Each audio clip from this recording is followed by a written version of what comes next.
can help.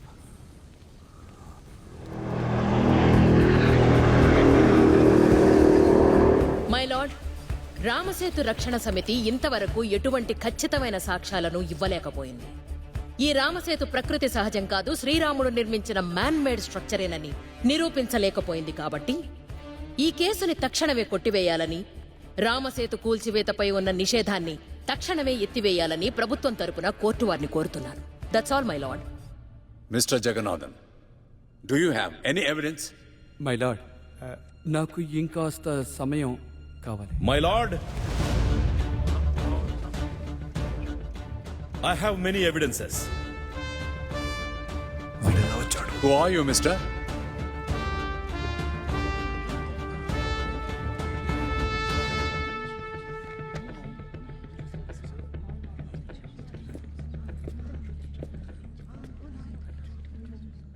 Aryan, my lord. Mister Aryan, I'm sure ఈ విషయం మీకు తెలిసే ఉంటుంది. కోర్టు వ్యవహారాల్లో అడ్డంకి కలిగించినందుకు మిమ్మల్ని జైలుకు పంపించగలం. తెలుసు. మీరు మీతో పాటు మీ వకీల్ని తీసుకురావాల్సింది. ఒకవేళ మీ దగ్గర ఏ వకీలు లేకపోతే కోర్టు వారే మీకు వకీల్ని ఇచ్చేవారు. మీకు కేవలం నేను ఒక మాట చెప్పగలను. నేను ఒక ఆర్కియాలజిస్ట్ని. మొక్కలు, రాళ్ళు, రప్పలు, శిథిలాల భాష అర్థం చేసుకోగలను. నా తీరు, నా మాటలు చట్టానికి కాస్త అతీతంగా అనిపించవచ్చు. కానీ మై లార్డ్, నా ఉద్దేశ్యంలో నిజం అనేది ఎవరు ఏ విధంగా చెప్పినా సరే, ఎవరెలా నిరూపించినా సరే అది నిజమే అవుతుంది.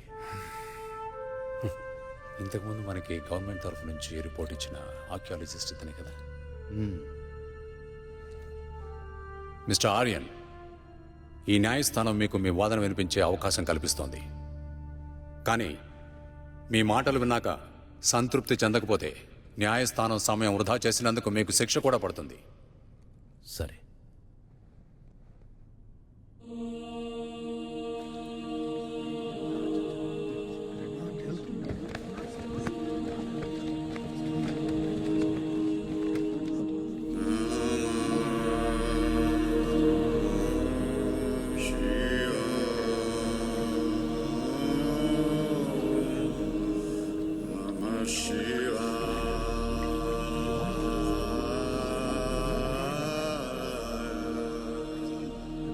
మై లార్డ్, నేనొక ఆర్కియాలజిస్ట్ని.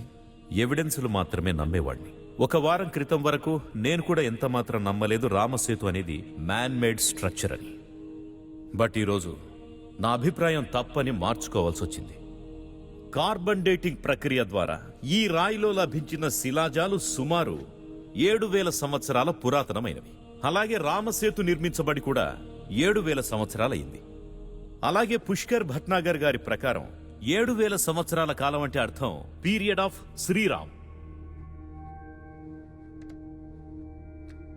ఈ కోరల్స్ చూడండి, వీటిని కూడా ఎక్కడి నుంచో తెచ్చి రామసేతువులో అమర్చడం జరిగింది. They are not native to the site. ఇక్కడ ప్రశ్న ఏమిటంటే వాటిని తీసుకొచ్చిన వాళ్ళెవరు? ఎక్కడి నుంచో ఈ కోరల్స్ ని, రాళ్ళని తీసుకొచ్చి ఎందుకుంచారు? ఎవరిలా చేయమని చెప్పారు? దానికి answer Sriram. My lord, Pushkar Bhatnagar garu రాసిన ఒక పుస్తకాన్ని ప్రామాణికంగా తీసుకోలేం. సరే, అలాగే మీరింతలా చెప్తుంటే శ్రీరాముడున్నాడని నేను కూడా ఒప్పుకున్నాననే అనుకుందాం. కానీ రామసేతుని నిర్మించిన వ్యక్తి పేరు మీరంటున్న శ్రీరాముడే అని ఏ విధంగా నిరూపిస్తారు? ప్రభుత్వం వారిని నేను ఒక విషయం అడుగుతాను. ఆదికవి వాల్మీకి నుండి మహాకవి తులసీదాస్ వరకు సేతును నిర్మించిన వ్యక్తిని ఏ పేరుతో పిలిచారో చెప్పండి. రామ్. శ్రీరామ్. వాల్మీకి నుంచి మొదలుకొని తరతరాలుగా నేటి వరకు ప్రతి భారతీయ మాతృమూర్తి, ప్రతి అమ్మమ్మ, నానమ్మ తమ పిల్లలకు రామసేతును శ్రీరాముడే నిర్మించాడని ఉగ్గుపాలతో బోధిస్తారు. భారతదేశంలో, మన దేశంలో శ్రీరాముడి ఉనికి ఉందంటే నమ్మొచ్చు. కానీ ఎందుకు Nepal, Sri Lanka, Indonesia, Malaysia, Cambodia, Thailand, వియత్నాంలోని కల్చరల్ కాన్షియస్ లోను శ్రీరాముడు ఉన్నాడు? ఎందుకు బుద్ధిజం, జైనిజం, సిక్కిజంలో కూడా రామాయణం ఉంది? ఎందుకు గురు గ్రంథ్ సాహిబ్ లో శ్రీరాముడి మాట మాటి మాటికి వస్తుంది? ఎందుకు? మై లార్డ్, ఒక అందమైన కథని మాటి మాటికి చెప్పడం వల్ల, వినడం వల్ల అది నిజమైపోదు కదా.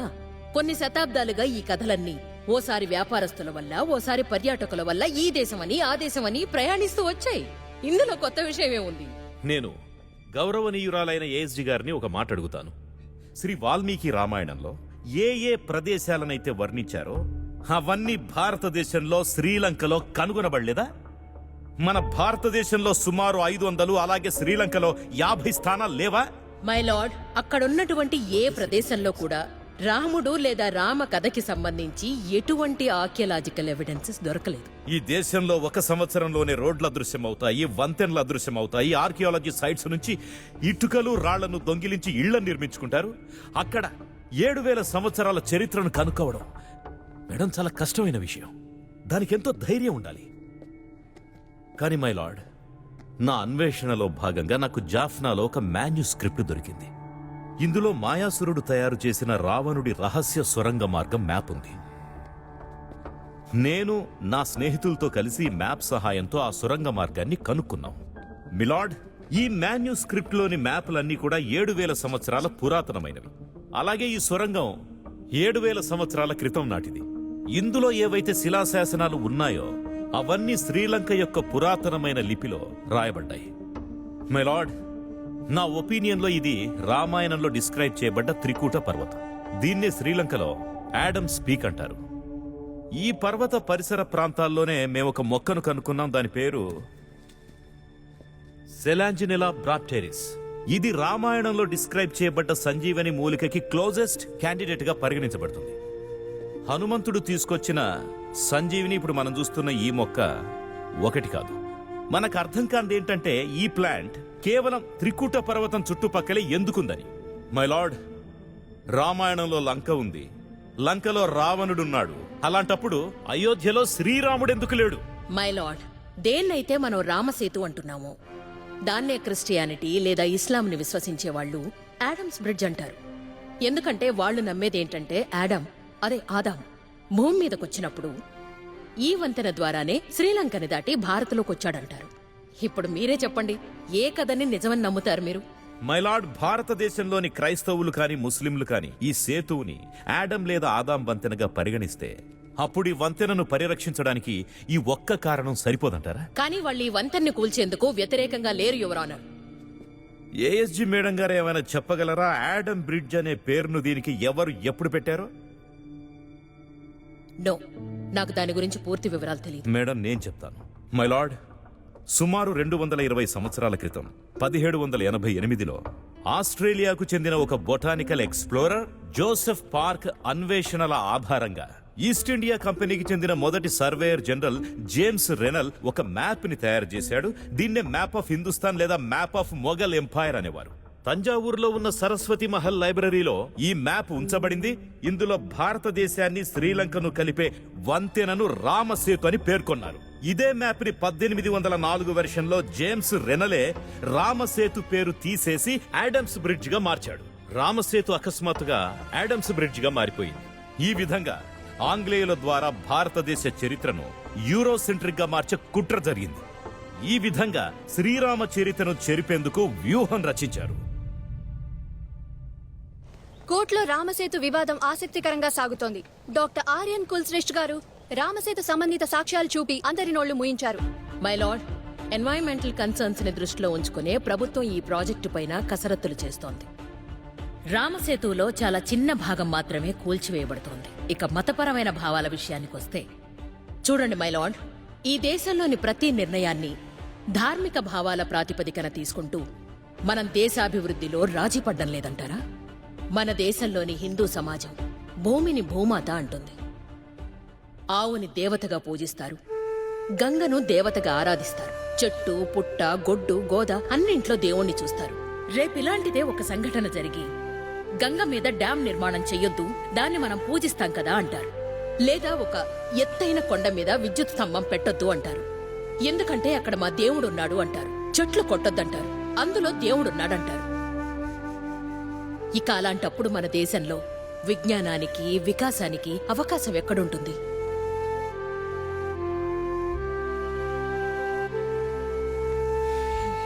That's all my lord.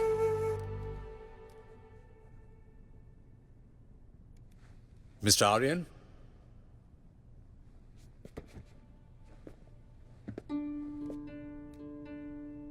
My lord, భారతదేశ ఓటమికి సంకేతంగా నిలిచిన ఖుతుబ్ మినార్ ని కాపాడడానికి మెట్రో రైల్ రూట్ ని మార్చడం జరిగింది. ఎందుకంటే ఓటమికి సంకేతమే అయినా అదొక హిస్టారికల్ మాన్యుమెంట్, అది మన వారసత్వం. ప్రపంచంలోనే కళకి అత్యుత్తమమైన నిర్వచనం ఒక అద్భుతం. అలాగే కొంతమంది దీన్ని సింబల్ ఆఫ్ లవ్ అని కూడా అంటారు. తాజ్ మహల్. తాజ్ మహల్ అందాన్ని కాపాడుకోవడం కోసమే తాజ్ కారిడార్ ని నిలిపేశారు. తాజ్ తెల్లని పాలరాయి నల్లగా మారకుండా ఉండేందుకు దాని చుట్టూ ఉన్న ఎన్నో ఫ్యాక్టరీలను మూయించివేశారు. మై లార్డ్, తాజ్ మహల్ ని ప్రపంచమంతా సింబల్ ఆఫ్ లవ్ అని పిలుస్తుంది. అందుకని దాన్ని రక్షించుకోవడానికి కృషి చేయాల్సిన బాధ్యత అనేటటువంటిది మనందరి మీద ఉంది. మరి అలాగే ప్రపంచంలోనే అత్యంత పురాతనమైన స్త్రీ గౌరవానికి ప్రతీకైనటువంటి రామసేతును విచ్ఛిన్నం చేయడానికి మన ప్రభుత్వం ఎందుకింత ఉత్సుకత చూపిస్తోంది? మై లార్డ్, నేను మీ ద్వారా ఒకటి తెలుసుకోవాలనుకుంటున్నాను. ఆఫ్ఘనిస్తాన్లో ఉన్న బామియాన్లోని భగవాన్ బుద్ధుడి విగ్రహాన్ని ఫిరంగులతో ఎందుకు పేల్చేశారు?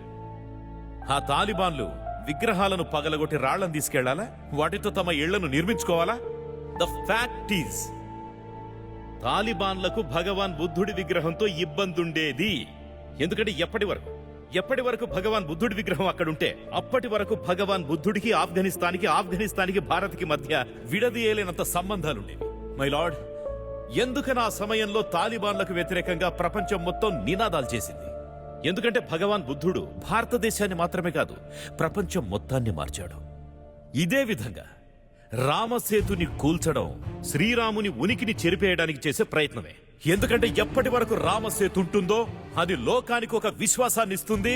ఎప్పుడైనా ఏ స్త్రీ అయినా అపహరించబడ్డా, తనపై అత్యాచారం జరిగిన అప్పుడు కూడా ఒక శ్రీరాముడు సముద్రాన్ని దాటుకుని తన వానర సైన్యంతో సహా వస్తాడు, ప్రతి రావణుణ్ణి అంతమొందిస్తాడు. ఈ ప్రపంచంలో శ్రీరాముడికి 1000 మందిరాలున్నాయి, కానీ సేతు, మై లార్డ్, ఒక్కటే ఉంది.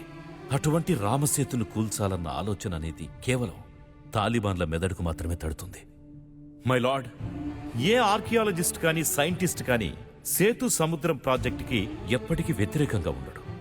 మనకు కేవలం ఆల్టర్నేటివ్ రూట్ ని వెతుక్కోవాల్సిన అవసరం ఉంది, అంతే. ఇక వికాసం అంటారా? అది సంస్కృతిని సర్వనాశనం చేసినప్పుడే జరుగుతుందంటే అప్పుడు ఏ సమాజం గాని ఏ ప్రభుత్వం కానీ దాన్ని ఒప్పుకోకూడదు. ఇదే నా విన్నపం. ఇదొక్కటే నేను మిమ్మల్ని చేతులు జోడించి కోరుకునేది. That's all my lord. This court will give its verdict shortly.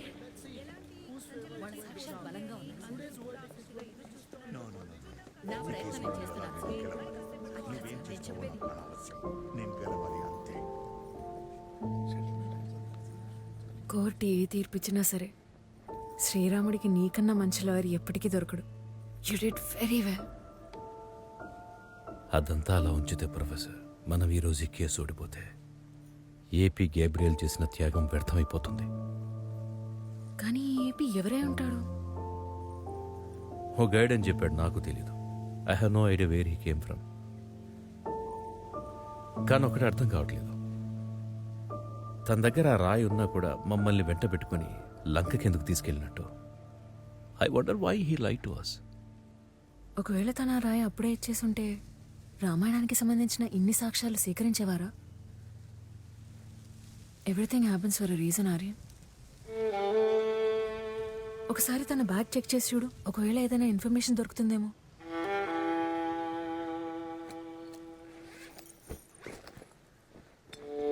Coconut oil, pen, yes, red note diary. తెలుసా, అతను మా ట్రావెల్ లెక్కలన్నీ ఇందులోనే రాసేవాడు. ఒకవేళ ఇందులో తన ఇంటి అడ్రస్ దొరుకుతుందేమో. I want to send him what we owe him. Aryan, they're about to give the verdict. Come on, let's go. ఇరువైపు వాదనలు విన్న తర్వాత న్యాయస్థానం ముందు కొన్ని ప్రశ్నలున్నాయి. రామ్ సేతు లేదా యాడమ్స్ బ్రిడ్జ్, ఇది ఎన్నో ఏళ్ల పురాతనమైంది. అయితే దీనికి మన భారతదేశ చరిత్రకి సంబంధం లేదా? ఒకవేళ ఉంటే మరి దాన్ని కాపాడే బాధ్యత ఎవరిది? శ్రీరాముడు కేవలం ఒక వ్యక్తి కాదు, భారతదేశ సంస్కృతి. ఇక్కడ మరో విషయం చెప్పాలి. ఈ ప్రభుత్వం రామ్ సేతుని శ్రీరాముడే నిర్మించాడు అనేందుకు సాక్ష్యాలు అడుగుతోంది. శ్రీరాముడినే నమ్ముకున్న కోటాను కోట్ల మందిని బోనులో నిలబెట్టి రుజువులు చూపించమంటోంది. ఈ న్యాయస్థానం ప్రభుత్వాన్ని ప్రశ్నిస్తోంది. ఈ రామసేతుని శ్రీరాముడు నిర్మించలేదు అనడానికి వాళ్ళ దగ్గరున్న అంత బలమైన సాక్ష్యాలేమిటి? శ్రీరాముడు కల్పితమే అయితే దాన్ని రుజువు చేయాల్సిన బాధ్యత శ్రీరాముడిని నమ్ముకున్న వాళ్ళది కాదు, ఆయన్ని వ్యతిరేకించే వాళ్ళది అవుతుంది. కనుక ఈ న్యాయస్థానం భారతదేశ ప్రభుత్వం శ్రీరాముడు లేడని నిరూపించడానికి కావలసినటువంటి అన్ని వైజ్ఞానికపరమైన సాక్ష్యాలను ఇవ్వనంత వరకు రామసేతును కూల్చడానికి అనుమతి లేదని తీర్పునిస్తోంది.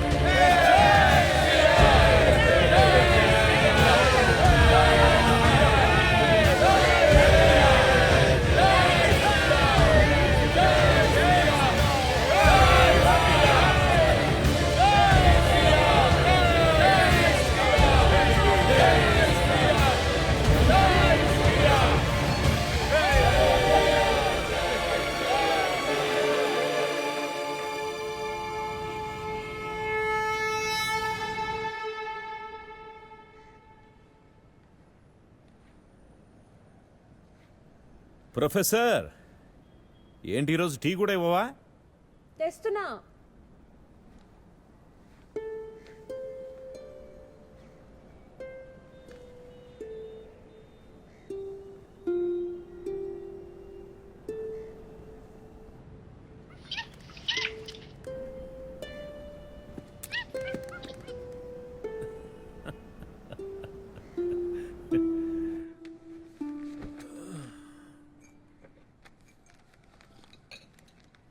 అప్పుడు దేవతల రాజైన ఇంద్రుడు ఆ అల్లరి పిల్లవాడిని చూసి, హే అంజనీ పుత్ర, నేటి నుండి ఈ లోకం నిన్ను హనుమ అని పిలుస్తుందన్నాడు. అలా ఆయనకి హనుమ అని పేరు వచ్చింది.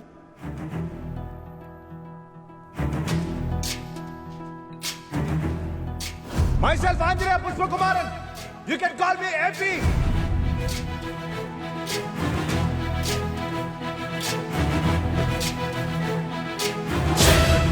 ज्ञान गुण सागर जय कपीस दिवलोक उजागर जय हनुमान ज्ञान गुण सागर जय कपीस दिवलोक उजागर राम दूत अतुलित बल धामा अंजनी पुत्र पवन सुत नामा महावीर రామ్ సేతు నీళ్ళలోకి వెళ్తే తెలుసుకోలేదు. AP will help you. AP knows Ram Setu like back of hand. నేను గైడ్ కదండి. మీ జర్నీ అయినా లాభం. మీకు ఏ హెల్ప్ చేసినా ఈ బుక్ లో రాస్తా. నేను చిన్నప్పుడంతా బర్డ్స్ లో ఎగరాలనుకునేవాడిని. ఒక రోజు ఇలా చేతులు చాచి I jumped out of window. ఇది ఖచ్చితంగా సంజీవని అయి ఉంటుంది. లంకలో శ్రీపదం త్రికూట పర్వతం కూడా అంటారు సార్. అక్కడ రావణుడు దొరుకుతాడు, శ్రీరాముడు కూడా. కానీ ఈ ఏపీ ఎవరై ఉంటాడు? ఎక్కడి నుంచి వచ్చాడు? कपीस दिवलोक उजागर जय हनुमान ज्ञान गुण सागर जय कपीस दिवलोक